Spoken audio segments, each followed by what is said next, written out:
Les agradecemos, queridos amigos, por continuar con nosotros en este programa que lo estamos haciendo en Venezuela, en la zona, en el municipio de Latillo, y tenemos la suerte de conversar con alguien que se ha sentido muy comprometido con lo social, con la problemática de la niñez, con trabajos que tienen que ver con esa solidaridad que debemos tener los seres humanos. Se trata de Miguel Rodríguez Ciso.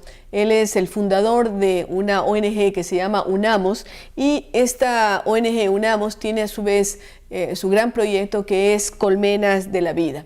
Entonces, queremos agradecer que nos permita estar aquí en tu casa. Yo iba a dar la bienvenida, pero no, eso no me corresponde. Estamos aquí en tu casa, en la biblioteca de Colmenas de la Vida. Y me gustaría, Miguel, que comencemos desde el principio, es decir, ¿por qué un hombre, un publicista exitoso, que tiene su trabajo, que tiene su familia, que tiene sus actividades, de pronto deja buena parte de esas actividades y se dedica a trabajar por los niños que no tienen cobijo, que no tienen padres, que no tienen nada, y que por lo tanto son un prospecto de problema, de fracaso, de inseguridad, de angustia para esos niños? ¿Cuál es tu motivación? Yo creo, bueno, primero darte las gracias por esta entrevista, por estar aquí con nosotros en la Colmena de la Vida de Latillo. Y bueno, a todo el pueblo ecuatoriano un gran saludo también. Nosotros, yo creo que todo ser humano en la vida tiene un llamado. Tiene, a veces esa línea telefónica no está tan bien conectada y no sabemos cuándo se prende. Pero aparte de nuestras vidas cotidianas, siempre hay un momento que nos estimula a hacer algo más. Hacer algo más, porque yo siempre creo que la gran incógnita y la gran pregunta que todo ser humano tiene que hacerse es: ¿cómo quiere que te recuerden? ¿Qué quieres dejar en este mundo? A mí me pasó quizás hace unos 10 años cuando esto comenzó. Yo jamás me imaginaba que lo que era un sueño se iba a transformar en una realidad tan hermosa. En momentos además muy difíciles, sí. No solamente de nuestro país, sino del mundo entero. Yo vengo de estudiar en los Estados Unidos, de tener una carrera exitosa en el ramo de comunicación y de la publicidad. Pero un día, que fue ese 11 de septiembre que todos los seres humanos recordamos, cuando ocurre el problema en Nueva York y el ataque a las torres, sentado en mi escritorio, tú siempre dices, bueno, ¿qué puedo hacer yo?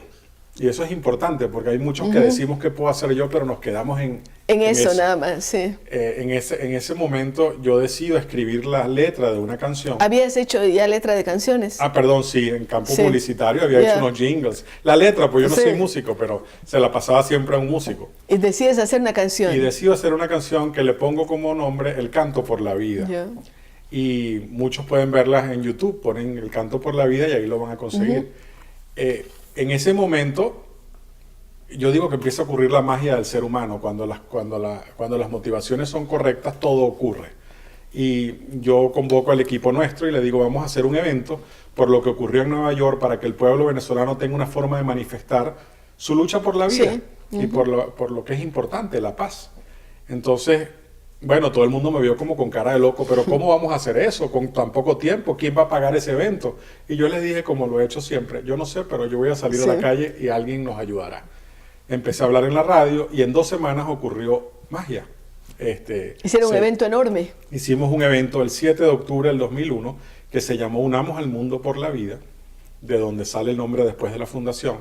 Y ese evento tuvo a 120.000 personas durante 12 horas. Yo decía, esta gente ni se mueve aquí, en las Mercedes, en el centro de Caracas, y cantándole a la vida. Y se estrenó. Y había cantantes de todo que venían volando, inclusive de afuera. Como por ejemplo, ¿recuerdas nombres de gente? Ahí estuvo Ricardo Montanera, estuvo Ilan Chester, estuvo Simón Díaz, estuvo Caramelos de Cianuro, hubo cantidades juveniles de todos tipos. Y la gente cantaba El Canto por la Vida. Bueno, cantaban sus canciones, pero al final también cerramos con El Canto por la Vida, que era el tema. Eso fue increíble. Sí. Esa canción se convirtió después en un himno en este país. Todo el mundo la cantaba, quizás por su contenido. Se desvió un poco porque la usaron entonces en marchas y cosas políticas, porque claro, es un mensaje a la vida y a la no violencia. Pero lo más hermoso era que hacía a la gente llorar, los niños la cantaban, o sea, yo me acuerdo a mi papá llamándome un día y me decía, hijo, oye esto, y ponía el teléfono. Dime un poco de la letra. Decía, y decimos no a la violencia, y decimos sí a la libertad. Es un canto por la vida, es un canto por la humanidad. Entonces, eso lo pueden ver en YouTube. Ya lo vamos a poner después también en letritas, sí. Claro, y entonces, ¿qué es lo que pasa? Esa fuerza, esa noche nos llamaba a algo. No querías quedarte ya con eso. Claro, yo no quería una foto en la pared con un gran evento que hicimos, como lo hacemos muchas veces. Yo decía, pero ¿qué hago yo con esta fuerza tan enorme de la unión? Y no sabía que se estaban descubriendo ahí 3 valores que esta fundación tiene, que los necesitan todos los seres humanos, que es unión, ayuda y amor. Y decimos, bueno, ¿por qué no convertimos esto en una fundación y hacemos algo? Todo el mundo me volvió a decir, pero ¿cómo es eso? ¿Y qué estás pensando? Entonces, bueno, vamos a pensar. Ocurrieron muchas cosas en esos meses siguientes. Yo iba en las vacaciones muchas veces a Miami y veía en televisión el Teletón de Jerry Lewis, que es todavía, después de casi 50 años, el Teletón por los niños con distrofia muscular. Mi madre muere de eso hace 11 años, o sea, de ALS, que es esclerosis. Y yo digo, bueno, ¿por qué no hacemos un Teletón que luche? ¿Pero por qué? ¿Por una enfermedad? ¿Por la gente sin casa? ¿Qué hacemos? Y escogimos el tema de la niñez en riesgo. Era un tema un poco difícil porque en cierta forma se usó como una bandera política en la campaña del 98 y iba a levantar, por supuesto, algunas suspicacias. Algunos decían que esto era una cosa política, lo cual nunca lo fue ni nunca lo ha sido, sino era el deseo de hacer algo. Yo me acuerdo que me entrevisté en ese momento con la ministra de Comunicaciones en Miraflores, en la presidencia aquí, y ella con ojos lagrimosos me decía, qué bello lo que quieres hacer. Yo le decía, yo, aparte de lo que haga profesionalmente, eso es diferente de tu vida personal, así es. Yo lo que quiero es hacer algo por mi país y dejar un recuerdo de que lo que uno tiene por dentro. Y ella me dijo, bueno, cuentas con nosotros. Y fue tan hermoso porque ese primer Telecorazón estuvieron todos los canales, todos. Ya los del gobierno. Ya no fue Teletón, sino Telecorazón. Telecorazón. Qué lindo. Sí, porque, bueno, hubo un problema técnico con una firma que tenía registrado el nombre de Teletón, y como todo ocurre en la vida por algo, cuando cambiamos a Telecorazón, nadie lo olvida. Sí. Ese primer Telecorazón le mostró al país un sueño, que se puede hacer igual en Ecuador, en Perú, en cualquier país. ¿Qué era el sueño? Vamos a hacer algo por estos niños, y esto es lo que vamos a hacer. Pero necesitamos de ti, de cada uno de los venezolanos. Y entonces, ¿qué es lo que llamó eso? A la unión, que nos hace falta siempre en nuestros países. Vamos a construir algo que todos ponemos un ladrillo para que sea realidad. Y por eso tenemos las casas de ladrillo, ¿no? Como la colmena, porque además el nombre de colmena es muy viene de eso, pues, de trabajar juntos, de todos construir algo. Como las abejitas. Así es. Entonces, empieza a ocurrir el primer Telecorazón y el país responde de una manera que ni los canales de televisión pensaban que era posible. Y fue una cadena de 29 horas de todos los canales.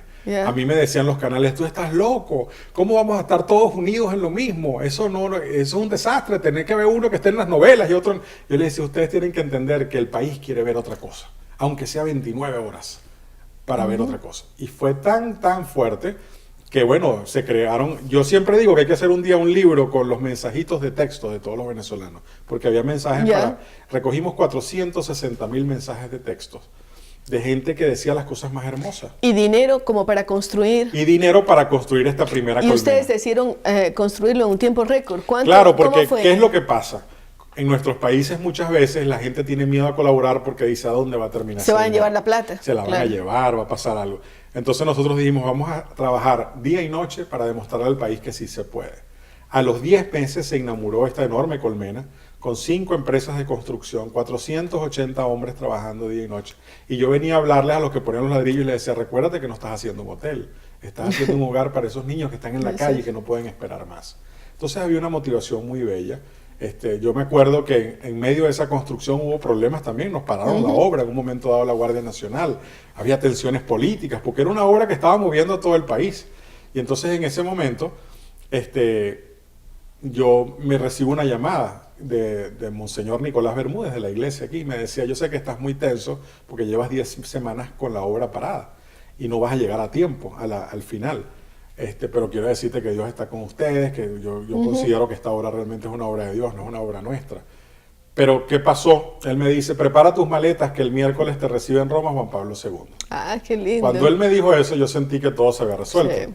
Y fue tan real que esa noche, a las 7 de la noche, recibíamos las instrucciones de que los papeles estaban listos y que podíamos seguir la obra. ¡Qué maravilla! Entonces, todo ocurrió así, como una energía bellísima. Inauguramos la colmena a los 10 meses y el país explotó en emoción, porque vio que era verdad. y están ustedes atendiendo a los niños aquí, pero desafortunadamente tú sabes que el tiempo es escaso en televisión, no tenemos mucho tiempo, pero sí me gustaría que nos digas qué están intentando hacer en Haití, qué otra proyección internacional ustedes sienten que va a venir para Colmenas de la Vida. Bueno, siempre tuvimos la visión de que esto era un proyecto latinoamericano que nacía en Venezuela, pero que puede hacerse en muchos de nuestros países, porque hay niños en riesgo en todos nuestros países. Así es, sí. Entonces estamos llamando a los gobiernos locales de otros países, y Haití nos recibió con la idea de que podamos crear ese telecorazón latinoamericano, que sea simultáneo en varios países, y que pueda crear esta obra para ayudar a niños en otros países. Me encantaría, por ejemplo, en Ecuador que pudiéramos hacerlo algún día. Vamos a intentar, ¿no? Hacer un vínculo al menos. Porque lo hermoso de esto es también la unión de los pueblos. Sí. O sea, los pueblos reaccionamos más rápido que los gobiernos. Sí, podemos hacer cosas más rápido que los gobiernos. Entonces vamos a hacerlo. Qué bien. Y ese vamos a hacerlo es el mensaje que nos queda a nosotros después de esta bellísima visita a Colmenas de la Vida, liderado por Miguel Rodríguez, y por ese entusiasmo desbordante que como buen publicista lo sabe administrar. Así es que muchas gracias a Miguel, que sigan adelante, y con ustedes, queridos amigos, regresamos luego de una breve pausa.